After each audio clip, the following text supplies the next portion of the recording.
সূরা কাউসার 7 বার পরে নিম পাতায় ফু দিলে কি হয় জানলে আপনি অবাক হয়ে যাবেন। সূরা কাউসার হচ্ছে পবিত্র কোরআনুল কারীমের ভিতরে ছোট্ট একটি সূরা। পবিত্র কোরআনুল কারীমের 108 নম্বর সূরা, 114টি সূরার ভিতরে 108 নম্বর সূরা হচ্ছে সূরাতুল কাউসার। যদিও ছোট্ট সূরা, তবে এর ফজিলত কিন্তু অনেক বেশি। অনেক সময় আমাদের দুশমন বেড়ে যায়, আমাদের অনেক দুশমন হয়ে যায়।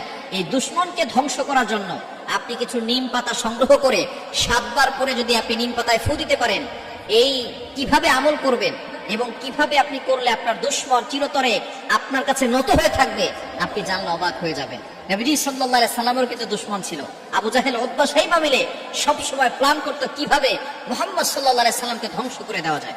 এই সূরাতুল কাউসারের এতটা ফজিলত কেন? এমন সময় আল্লাহ পাক রব্বুল আলামিন এই সূরা কাউসার নাযিল করেছেন যেই সময়টা নবীজি সাল্লাল্লাহু আলাইহি সাল্লাম খুবই কষ্টের ভিতরে ছিলেন। আল্লাহ পাক রব্বুল আলামিন সূরা কাউসার নাযিল করে নবীজি সাল্লাল্লাহু আলাইহি সাল্লামকে সন্তুষ্ট করেছেন। বলেন সুবহানাল্লাহ। কেন ইমাজিদের আপনি কল্পনা করতে পারছেন? নবীজি সাল্লাল্লাহু আলাইহি সাল্লামের ছেলে সন্তান যারা এই দুনিয়াতে এসেছিল তারা এই দুনিয়া থেকে বিদায় নিয়েছে। অল্প অল্প বয়সে তারা দুনিয়া থেকে বিদায় নিয়েছে। যখন এই সব সন্তানগুলো দুনিয়া থেকে বিদায় নিল, এবার কাফেররা বলা শুরু করলো মুহাম্মাদের বংশের কোনো ছেলে নাই, মুহাম্মাদের এই দিন টিকবে না। মুহাম্মদ যে ইসলামের দাওয়াত দেয়, যেই কালিমার দাওয়াত দেয়, এই কালিমার দিন বেশি দিন টিকবে না, কেননা তার সন্তান সবগুলো দুনিয়া থেকে বিদায় নিয়েছে। মুহাম্মদ হচ্ছে আবতার, নির্বংশ, মুহাম্মাদের বংশ নাই, মুহাম্মাদের এই ইসলাম বেশি দিন থাকবে না।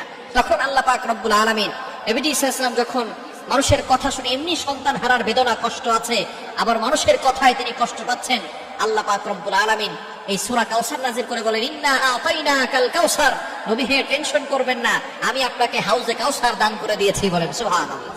ইন্না আতাইনাকাল কাউসার ফাসাল্লি লিরাব্বিকা ওয়ানহার। আল্লাহ পাক রব্বুল আলামিন জানিয়ে দিয়েছেন আপনার জন্য নামাজ এবং কুরবানি দিয়েছি। এরপরে বলছেন ফাসাল্লি লিরাব্বিকা ওয়ানহার ইন্না শানিআকা হুয়াল আবতার। যারা আপনাকে নির্বংশ বলে গালি দেয় তারাই হচ্ছে নির্বংশ। নবী হে আপনি টেনশন করবেন না, আপনার সন্তান নাই, আপনার সন্তানগুলো দুনিয়া থেকে বিদায় নিয়েছে, এই জন্য আপনি টেনশন করছেন। এই দিন থাকবে না, আপনার রুহানি সন্তান থাকবে। এই রুহানি সন্তানরা আপনাকে এতটা ভালোবাসবে, এতটা মহব্বত করবে যে আপনি দুনিয়াতে থাকবেন না, কিন্তু আপনার ইজ্জতের উপরে তারা চুল পরিমাণ আঘাত করতে দিবে না, নিজের জীবন দিয়ে আপনার ইজ্জতকে তারা হেফাজত করবে। সুতরাং এরকম নবীর ভালোবাসার পাগল উম্মত আছে না নাই? সুতরাং নবীজি সাল্লাল্লাহু আলাইহি ওয়াসাল্লাম কেমন সময় এই সূরা আল্লাহ পাক রব্বুল আলামিন দিয়েছেন যখন তিনি কষ্টে ছিলেন। এই সূরাটা যখন আপনি পড়বেন দুশমনকে কাবু করার জন্য, তাকে বাধ্য করার জন্য। অনেক সময় আমাদের দুশমন বেড়ে যায়, ভালো যিনি থাকবে তার উপরে দুশমন বেড়ে যাবে। এটা কিভাবে আমল করবেন? আপনি প্রথমে ওযু করবেন। এই আমলটা ফজরের নামাজের পরে করার চেষ্টা করবেন। ফজরের নামাজের পরে আপনি ওযু করে ফজরের নামাজ পড়ে এরপরে আপনি সেখানে বসবেন, বসে 3 বার দুরূদ শরীফ পড়বেন। নিম পাতা নিয়ে সেখানে 7 বার বিসমিল্লাহ সহকারে সূরা কাউসার পরে ফু দিবেন।